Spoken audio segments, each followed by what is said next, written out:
Hello, everyone, and welcome back to another exciting episode on the show, a podcast designed to help you start thinking differently and take control of your life.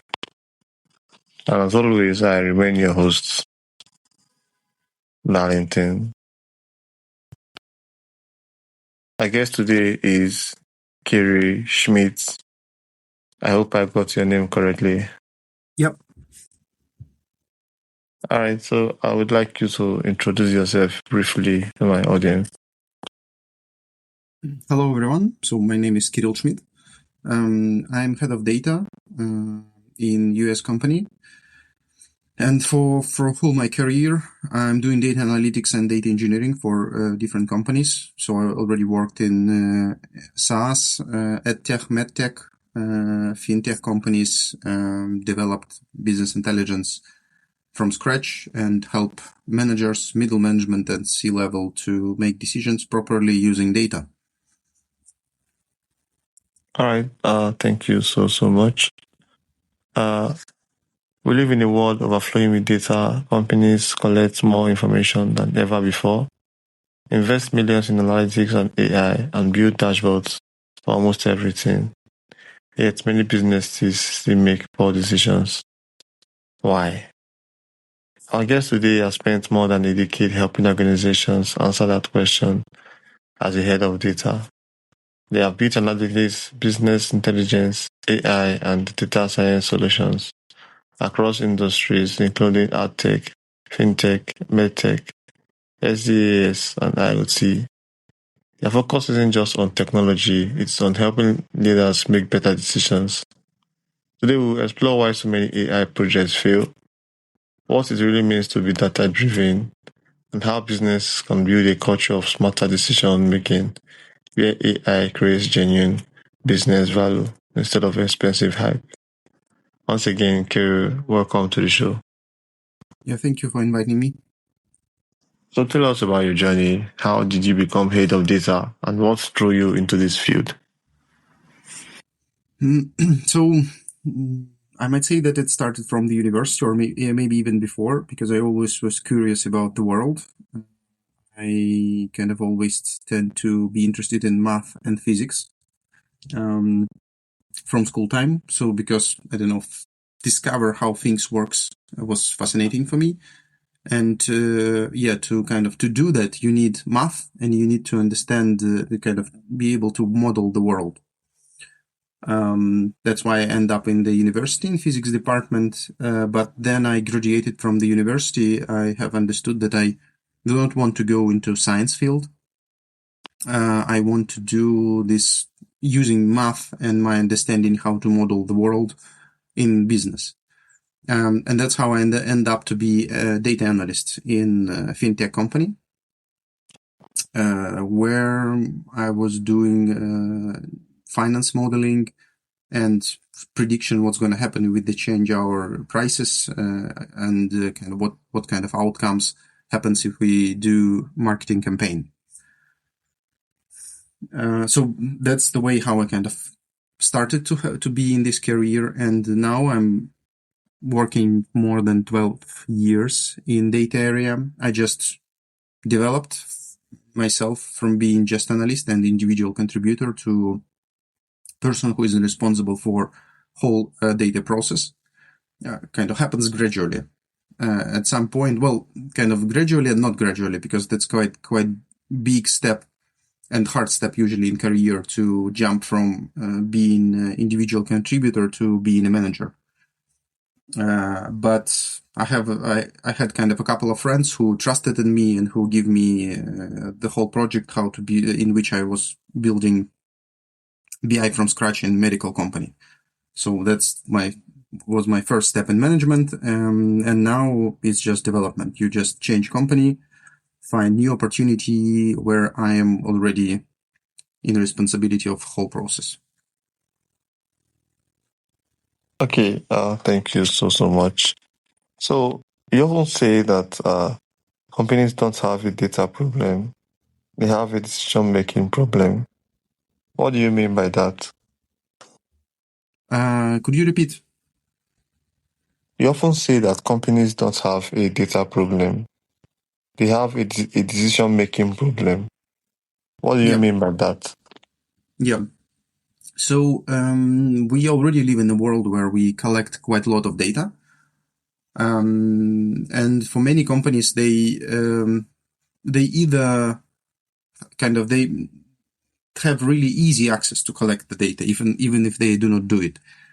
So usually, in majority of cases, it's not problem of collection; it's more like problem of transforming this data into something valuable.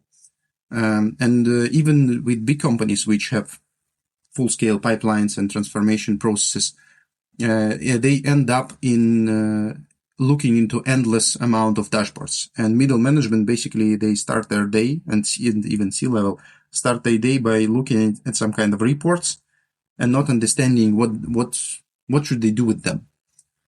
Because they have tons of parameters and some kind of information on this topic, on that topic, which doesn't give them clear instruction what should be done today, or maybe where should we go in general. So that's what I mean when we're talking about lack of kind of ability to execute.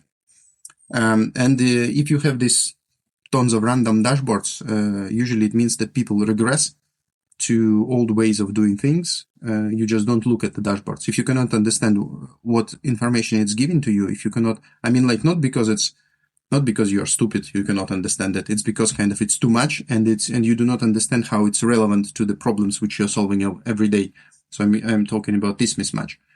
If you do not understand like how this dashboard is helping me, you just gonna silently sabotage all this stuff and still gonna make decision based on your feelings rather than data-driven decision.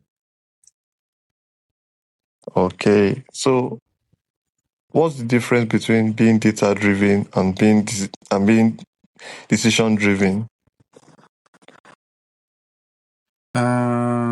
So in data-driven and decision-driven, well, for me it's like synonyms in a way. Because to make decisions, you need information. So I have this kind of mental model that good manager is kind of collecting evidence from different sources. Some of them are their personal knowledge and understanding of the industry. The other one is his or her personal examples of what's going on. I don't know, talks with peers, talks with clients, talks with engineers who is talking about problems inside the process. And the third part is real data and statistics. And if you kind of collect everything and then judge on it in all complexity, this is kind of data-driven decision making. You can always do your decisions without data part. You just can have your own feeling and your own previous expertise and talks with clients, and that's gonna create biased decisions in many cases. Because usually if you do not see the full picture, you cannot see the full picture, especially in a big company, because you cannot meet all the clients. You cannot weight the evidence in a proper way to understand what's the most important thing and what is the least important. Like I have an example then. Now I'm working for IoT company. We are detecting water leaks in apartments by installing water meters. And so we have a quite complicated algorithm, which has like 15 criteria how we detect the leaks. And common problem which we have inside the team that we start to discuss leak criteria which are too small actually in the terms of big picture. That's why my counterparts not always look at data to understand that they're actually discussing very unimportant problem. Like you have one leak reason which covers 40% of portfolio, and then the other leak reasons which is contributing only less than 1%. And we could spend quite a lot of talks about things which are just 1% of the business. That's why kind of data is important to make decisions. Okay, so you have worked across AdTech, FinTech, MedTech, and SASS and IoT. What lessons about leadership and decision making apply across every industry? I would say that for every industries, it's hard to build a mental model of the company. And that's kind of the most valuable thing, I would say. So you can imagine that your company is a set of processes, and you can visualize them, you can describe them, and you can assign specific metric to each step. So this is kind of the lack of this mental model is the common problem for many businesses. That's happened not because of some malevolence of different people, but because we inherently work in, we kind of divide our labor into departments, and everybody's taking care about their part. And that's why they kind of forget about big picture. And then it happens that maybe no one actually has a big picture in their mind. And that's how this total map of what's going on in the company become lost. And then even if people on the middle level pull some kind of data, they cannot create coherent picture, and they cannot coordinate their actions between each other, and they cannot understand like how my metric going to influence the whole process in the company. So I feel like this is a quite common problem. This is kind of organization of management in a way that every part of the company is coherent, and they actually understand connections between them. And not only understand on the level of like qualitative level, like, yes, I'm doing sales, and then it means that somebody on production level should execute my orders. But I mean, like on quantitative level, like how much, what's the tensions between us? What's conversion rates? How much of clients I'm pushing down the line? What's the service level in this department for these clients? What's kind of percent of times then clients request for money back. So stuff like this. Wonderful, wonderful. So tell us what separates high-performing data teams from teams that spend all their time producing reports no one uses. Could you repeat again? Tell us what separates high-performing data teams from teams that spend all their time producing reports no one uses. Yeah. So it's two-way road. On one hand, it's a work on stakeholder side to, if they have this kind of mental model of the business, then they can formulate what they need to operate and what kind of data they need to make decisions. And I would say that the best in the ultimate state is that best report is a report which does not exist. Because in the best world, if you have a report and you know how to analyze it and you know how to extract call to actions out of it, you don't need a report. You need an analytic system which just generates these signals automatically.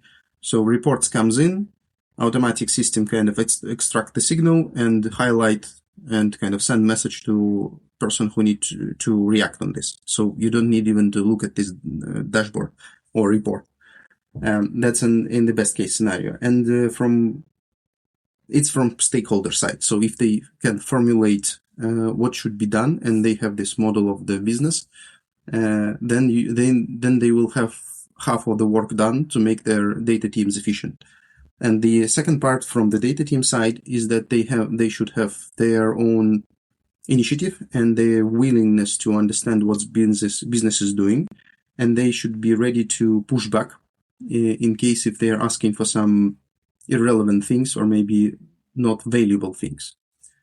So basically it should be a team.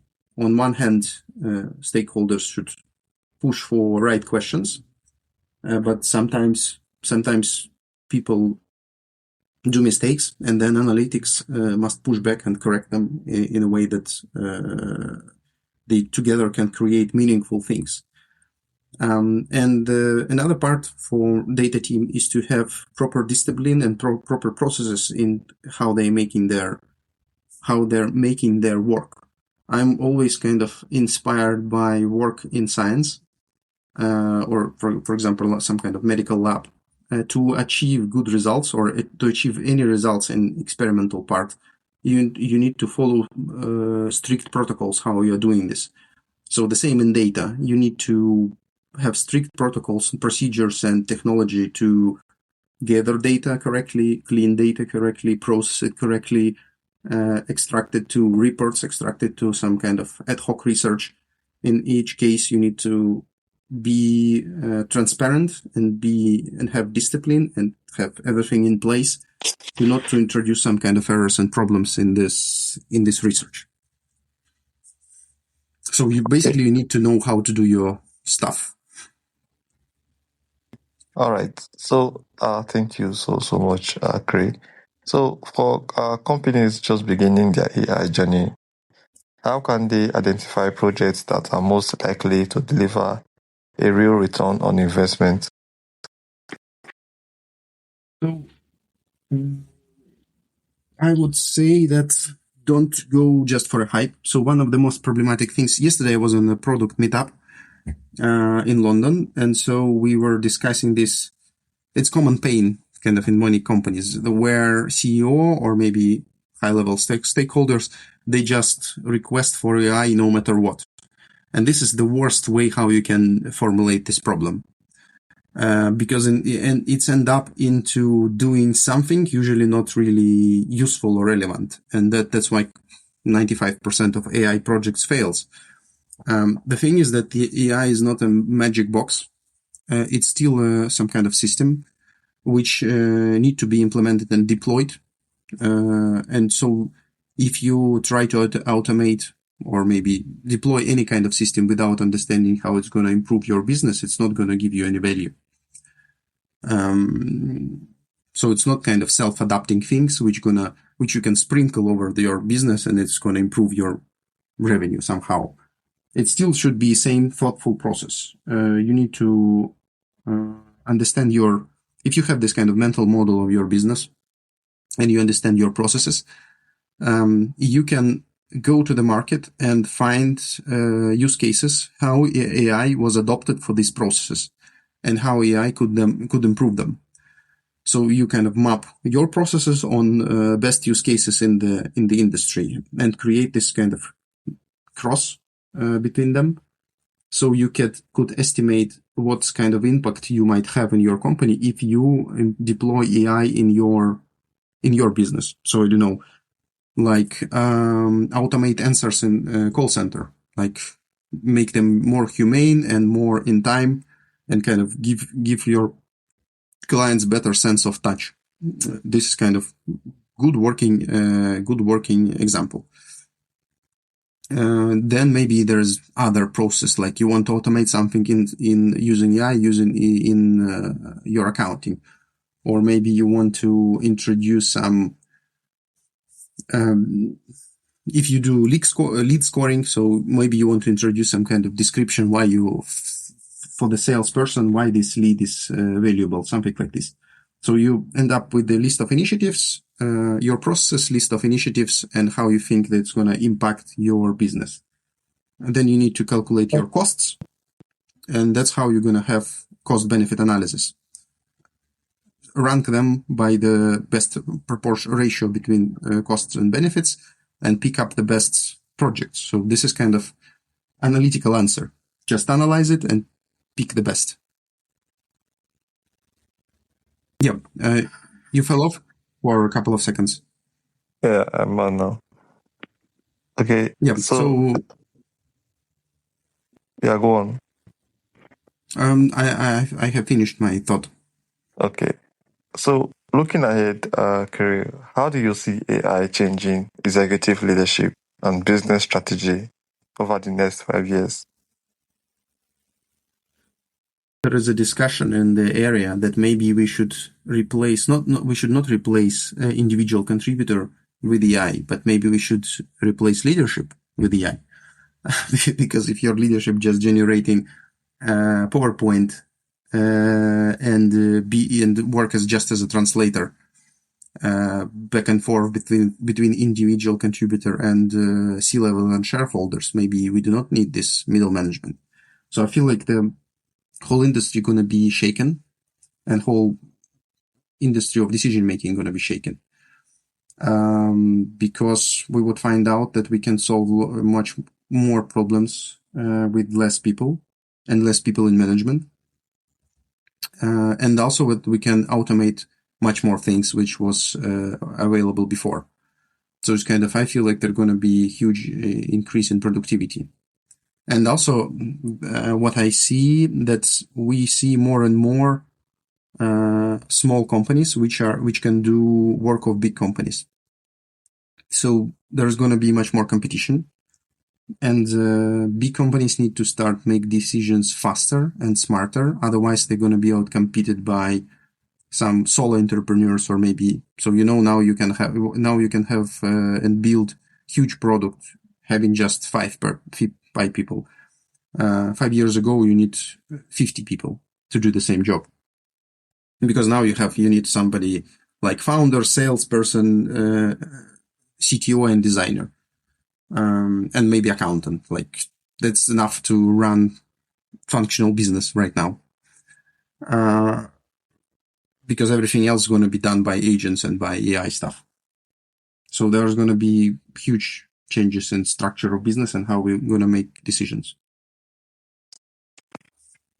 Okay, so if you became a CEO tomorrow, what are the first three changes you will make to improve decision making across organizations? Yeah, I would start with this mental model of the business. Like, I have example of mental model for medical center. So you can say that a medical center is doing like selling consultations for clients, or doing surgery or selling drugs to patients. But kind of one of the ideas how you can think of the medical business is that you have set of limitations. Like, usually you have physical facility where your doctors are located, and you need to put these doctors into these facilities, and you need to match it with the demand from your patients. And the problematic part that every doctor has their own specialization. They need their own type of cabinet in many cases. So, like, surgeon cannot do his work in cabinet of the therapist. And also, typically, doctors have complicated schedule. So in the end, your medical business is about putting doctors into cabinets. And this is your mental model. So how optimally you kind of manage these schedules, cabinets, and patients. So, and I feel like every CEO in their company should start from building such a business model in their head for their own business. If you have this business model, then you can start to add metrics onto it. So you now can measure, like, what percentage of cabinets are free, how kind of good is fit between our cabinets and schedules of the doctors. Are there mismatch in terms of patient demand compared to our structure of our cabinets in our facilities? So you can set up metrics, and you can understand where you have deficiencies and where you have the biggest leverage to improve something. And then you need to deploy kind of operational excellence to increase quality of these things. So I would say this is the recipe. And well, I would say also the fourth part, which is quite important for CEO, is about strategy. Like, outside this operational efficiency, you should have understanding where you're going and how you want to improve your business parameters outside business as usual. So this is kind of the most challenging part. Well, maybe not the most challenging part. Operational efficiency and excellence is also super challenging part. And we see that quite a lot of businesses are failing to just deliver the things which they are promising you. So these four ideas. Okay. Thank you so much. So my final question for you is this. Is there a question you wish I would have asked you that I have not asked you?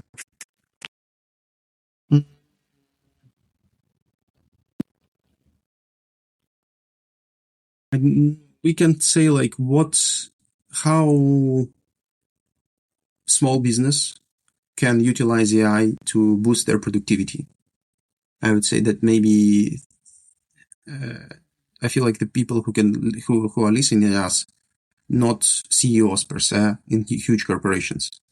So to kind of down this question to their level, I would ask myself this question: how can I increase my own productivity using AI tools, and how can I increase my business productivity using AI tools?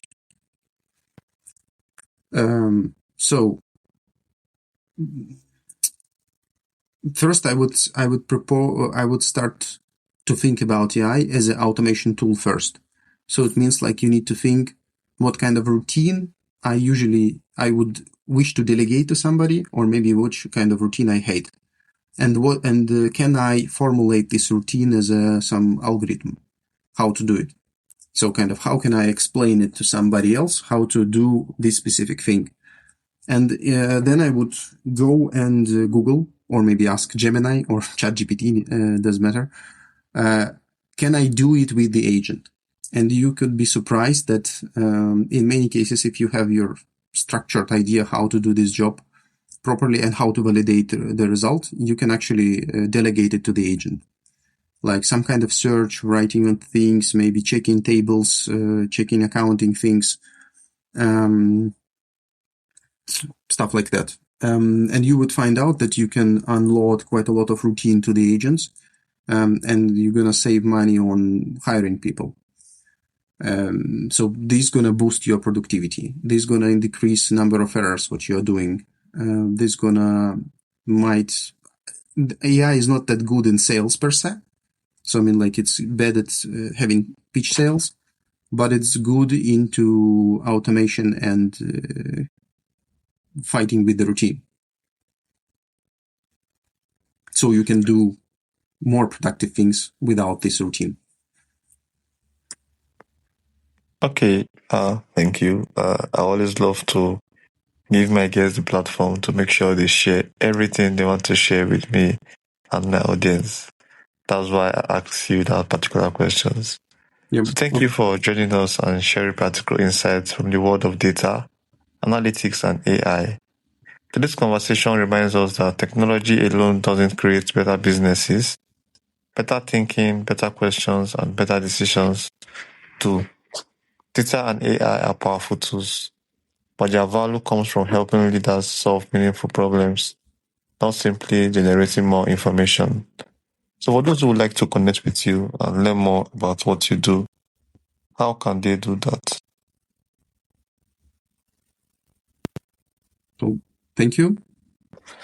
So I said, for those who would like to connect with you and learn more about what you do, how can they do that? They can find me on LinkedIn. So I will send you link to my profile. So Kirill Schmidt, head of data. You can find me there, and you can write me and discuss data questions. We can have a talk about it. All right, thank you so much. And thank you all for listening to this episode of Control or Be Controlled. If you enjoyed this episode, subscribe, leave a review, and share it with someone looking to cut through the AI hype and make smarter business decisions. Until next time, remember, don't let data control your decisions. Learn how to use it wisely and stay in control. Thank you so much, Kirill, for coming to my show. Thank you for inviting me. And I hope you had a wonderful day on the show. Yep.